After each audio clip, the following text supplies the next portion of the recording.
Hello दोस्तों। अ, हम्म, मैं आज आप लोगों को गैस एब्जॉर्प्शन के बारे में बताऊंगा।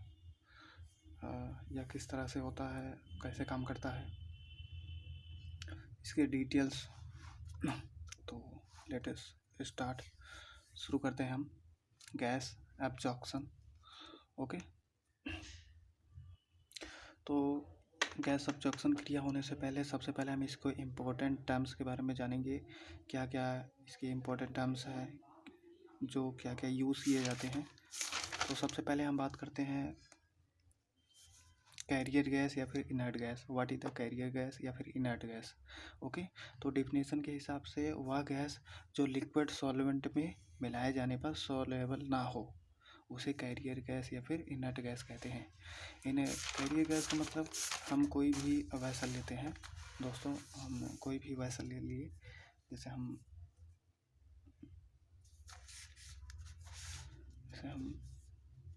कोई भी वैसल ले लिए,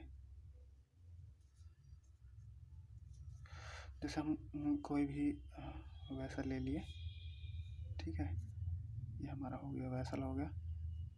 ठीक है। अब इसमें हम कोई लिक्विड सॉल्यूशन इसमें पहले से रखा गया है, ये हमारा है सॉल्वेंट।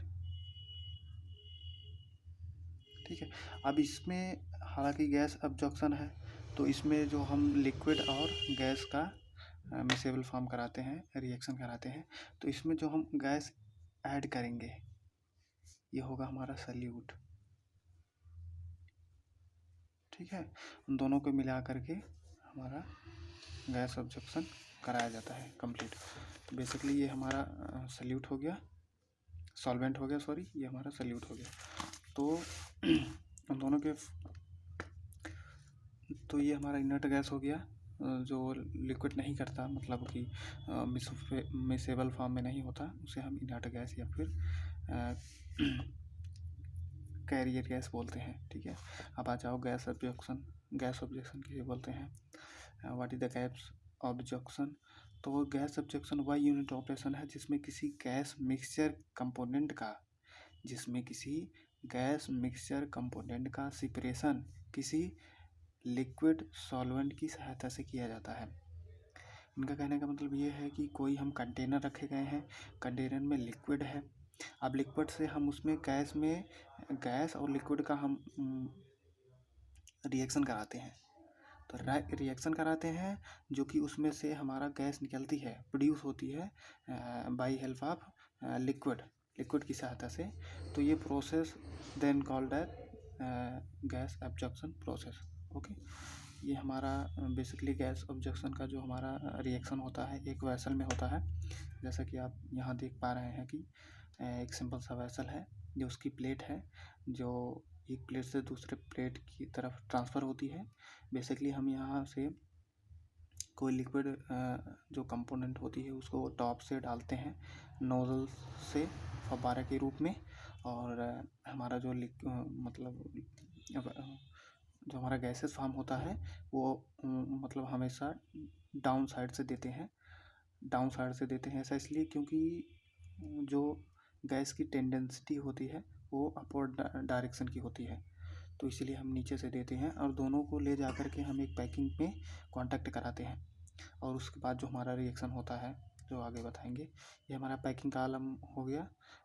पैकिंग में क्या होता है कि हमारा दोनों कंपोनेंटों का यहाँ मिक्स कराया जाता है, तब जाके हमारा प्रोडक्ट बनता है।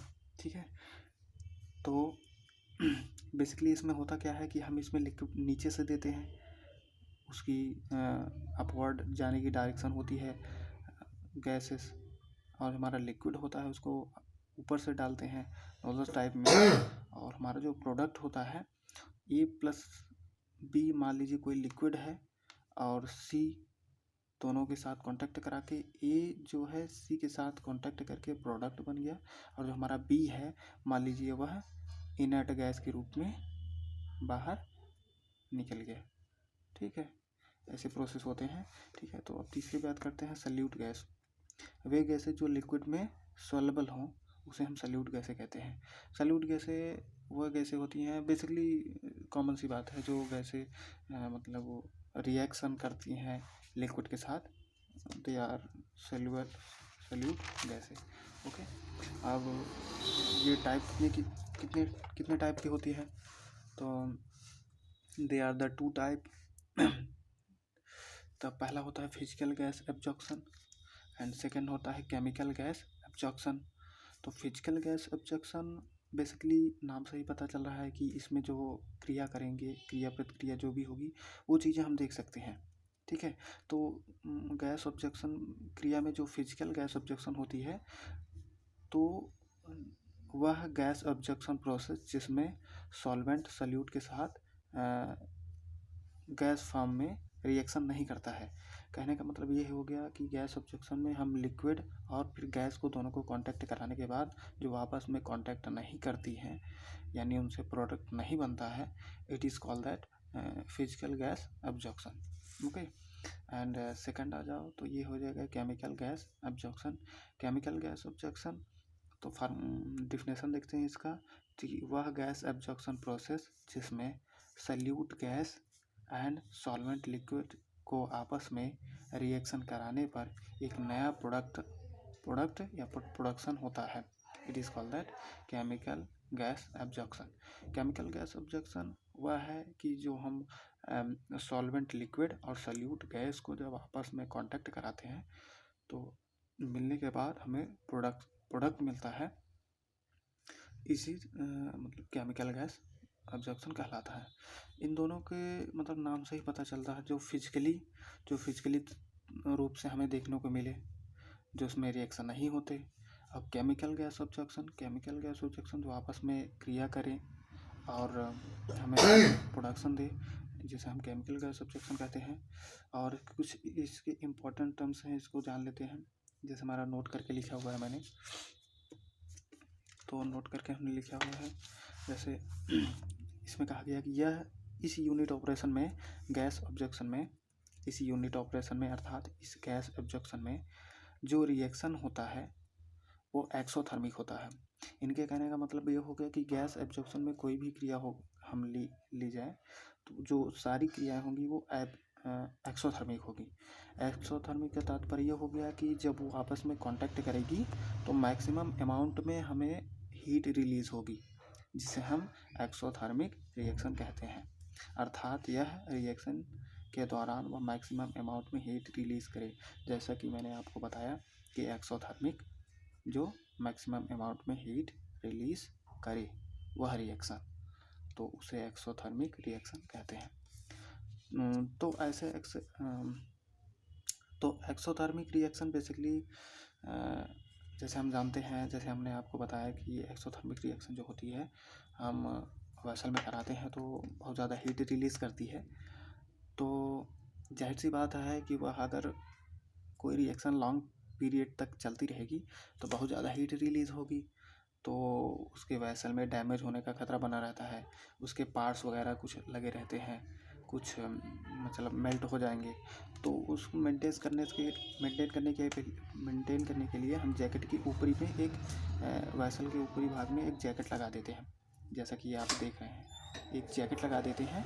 अब जैकेट में यहाँ तो हमारी रिएक्शन होगी, तो जो एक्सोथर्मिक रिएक्शन होगा तो उसके यहाँ पे हम कूल लिक्विड डालेंगे, प्रोवाइड करेंगे, ताकि हमारा जो वेसल में बन रही हीट है वो कूल लिक्विड एब्जॉर्ब कर ले, और ये सारी क्रिया जो थोड़ा मेंटेन रहे और हमारा रिएक्शन आसानी से लॉन्ग पीरियड तक चलता रहे। ठीक है, ये हो गया हमारा एक्सोथर्मिक।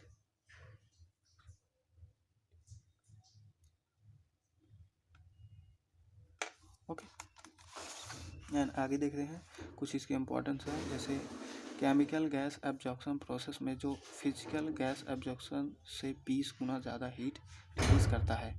इनके कहने का मतलब ये है कि जो हमारा फिजिकल गैस एब्जॉर्प्शन कराते हैं उससे जो हम केमिकल गैस एब्जॉर्प्शन कराते हैं उसमें 20 गुना ज़्यादा हीट रिलीज़ करती है केमिकल गैस एब्जॉर्प्शन में। ओके, अर्थात केमिकल गैस एब्जॉर्प्शन में मैक्सिमम अमाउंट में हीट रिलीज़ करता है। ठीक है। अब इसके एग्जांपल देख लेते हैं एक एक। अब पहला हम लेते हैं फिजिकल गैस सब्सट्रैक्शन। इसमें हम जानते हैं कि सॉल्यूट गैस और सॉल्वेंट लिक्विड आपस में कांटेक्ट नहीं करेंगे, नो रिएक्शन। तो रिएक्शन नहीं करेंगे तो जाहिर सी बात है इसमें प्रोडक्ट नहीं बनेगा, तो नो प्रोडक्ट। एग्जाम्पल के तौर पे जैसे यहाँ remove to NH3 mixing with H2 plus H2O।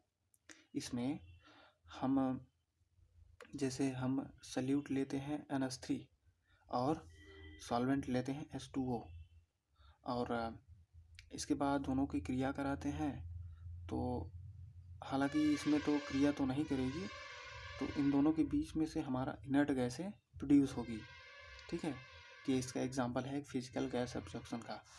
तो नोट करके हमने लिखा हुआ है कि solute is not react to solvent. इसमें जो सल्यूट होता है सॉल्वेंट के साथ रिएक्शन नहीं करता है। अगला देखते हैं chemical gas absorption. Chemical gas absorption basically इसमें जो हमारा सल्यूट होता है सॉल्वेंट के साथ रिएक्शन करके प्रोडक्ट बनाता है। तो इसका एक एग्जांपल देखते हैं। जैसे हमारा हो गया एसिड रेन। एसिड रेन क्या होता है कि जैसे हम जैसे कोई मानसूनी जैसे डिफिनेशन से देखते हैं, वह मानसूनी वर्षा जो पहली बार मानसून के आने पर होती है, जो एटमॉस्फेयर में होता है सल्फर और नाइट्रोजन। इनके कहने का मतलब ये है कि जैसे कोई भी मानसूनी बनती है बारिश की पहली बार, तो उसे कहते हैं ना कि अम्ल वर्षा। तो एटमॉस्फेयर में बहुत ज़्यादा मैक्सिमम अमाउंट में सल्फर और नाइट्रोजन प्रेजेंट हो जाते हैं। तब उस पर जो हमारा जो वर्षा होती है, यानी सल्फर और नाइट्रोजन में हमारा H2O जब बन करके नीचे गिरेगी हमारी पृथ्वी पर, तो वो रिएक्शन करेगी। क्या रिएक्शन करेगी?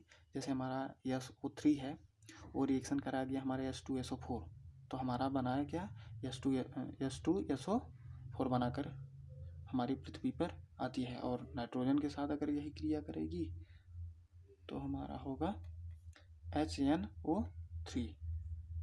ठीक है, HNO3 प्रोडक्ट बनेगी। ये इसका एग्जांपल हो गया केमिकल गैस एब्जॉर्प्शन का। अब हम कंपैरिजन करेंगे कि comparison gas absorption and distillation. तो इन दोनों के बीच में मतलब कि क्या देखने को मिलता है कि हमें डिस्टिलेशन और एब्जॉर्प्शन में क्या तुलना करने पर हमें देखने को मिलती है। तो पहला हम देखते हैं, जैसे यह ऑपरेशन होता है गैस और लिक्विड के साथ। जाहिर सी बात है गैस ऑब्जेक्शन में हम गैस और लिक्विड के साथ कांटेक्ट कराते हैं। तो जो डिस्टिलेशन प्रोसेस होता है इस ऑपरेशन में होता है लिक्विड और लिक्विड के साथ। इस ऑपरेशन में लिक्विड और लिक्विड के साथ हमारा रिएक्शन होता है। दूसरा देखते हैं जिसमें लिक्विड सॉल्वेंट की सहायता से गैस को रिमूव कराया जाता है। जैसे कि हमने पिछले आपको बताया कि जो उसका सॉल्वेंट होगा लिक्विड होगा और उसी की सहायता से हमें गैस को रिमूव कराया जाता है। इसमें कॉलम में लिक्विड के साथ सेपरेट कराया जाता है by heat of thermal energy. जो हमारा डिस्टिलेशन होता है वह सम मतलब कि उन दोनों को सेपरेट कराने के लिए हम थर्मल एनर्जी का यूज़ करते हैं, और उस दोनों का रिएक्शन जो होता है कॉलम में करते हैं। ठीक है, कॉलम करने का तात्पर्य मतलब कि हम बेसिकली जैसे हम एब्जॉर्प्शन अगर क्रिया कराएं,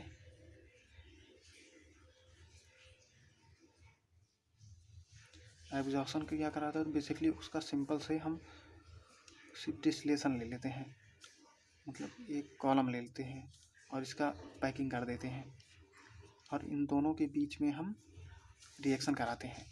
ठीक है, जैसे हम ए ऊपर से प्रोवाइड किए, ठीक है, और यहाँ से हमने B+C दिया, तो हमारा जो भी बनेगा A+C। ठीक है, अब भी हमारा जो है बाहर निकल जाएगा। और जो डिस्टिलेशन कॉलम हो गया, डिस्टिलेशन में बेसिकली हम इसमें कॉलम तो लेते हैं लेकिन हम इसमें यूज़ करते हैं क्या, इसमें हम यूज़ करते हैं प्लेट। क्या करते हैं, प्लेट। ठीक है, यहाँ से हमारा प्रोडक्ट निकलता है, यहाँ भी हमारा ओके। ये रहा हमारा एब्जॉर्प्शन और ये हमारा डिस्टिलेशन। और थर्ड जानते हैं कि रिएक्शन होती है गिवन टू टेम्परेचर उनके बॉइलिंग पॉइंट के नीचे।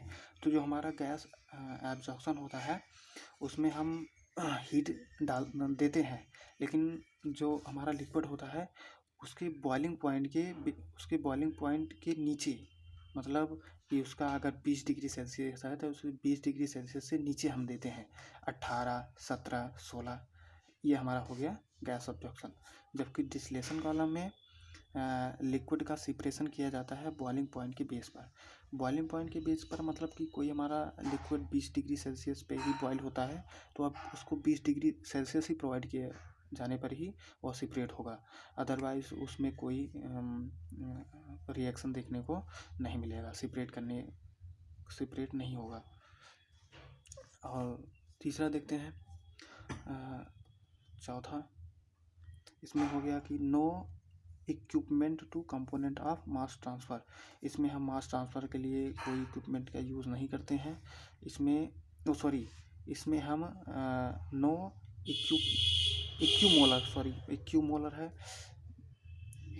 है। इसका कहने का मतलब ये हुआ कि गैस ऑब्जॉर्प्शन में जो हमारा गैस है और लिक्विड का जो अमाउंट है वो मतलब बराबर नहीं होते, कम ज़्यादा ले सकते हैं। ये हमारा हो गया गैस ऑब्जॉर्प्शन में। जबकि हमारा जो डिस्टिलेशन हो गया, इस कॉलम में हम समान अमाउंट में सॉल्यूट और सॉल्वेंट को ले करके कॉलम में रिएक्शन कराते हैं बाई थर्मल एनर्जी प्रोड्यूस करके।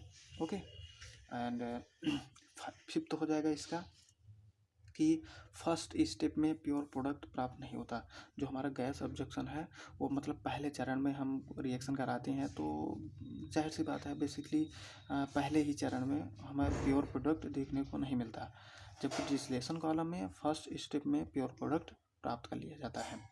ठीक है, कहने का मतलब जैसे हमारा पहले प्रोडक्ट में नहीं प्राप्त हो गया तो हम ले जाके फिर से इसका रिफ्लेक्स कर लेते हैं, तब जाके दोबारा से कांटेक्ट करता है। इसी प्रकार इसमें भी होता है। ये हमारा कोई भी वेसल हो गया तो हमें नहीं मिलता अगर, तो फिर इसे ये हमारा वेसल हो गया, अगर हमारा नहीं मिल पाता है प्योर प्रोडक्ट तो फिर से हम ले जाके इसका रिसाइकलिंग कर लेते हैं। दोबारा से रिसाइकलिंग करने के बाद फिर इसे निकालने के बाद तब जाके हमारा प्योर प्रोडक्ट प्राप्त कर लिया जाता है।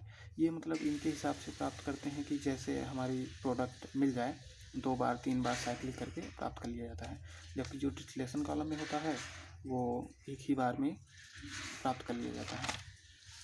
ओके, 6 है कि उदाहरण के लिए जैसे हमारा एल्कालाइन हो गया, एल्कालाइन सोल्यूशन हो गया। एल्कालाइन सोल्यूशन में जैसे हमारा SO2 है वह गैस फॉर्म में रिमूव होता है। इसमें गैस ऑब्जॉर्प्शन में जो अल्कालाइन है वो हो गया लिक्विड, और उसमें से रिलीज़ हमें करना है क्या, गैसियस फॉर्म में क्या, SO2 को हम रिमूव कर लेते हैं इन्हें गैस ऑब्जॉर्प्शन प्रोसेस में।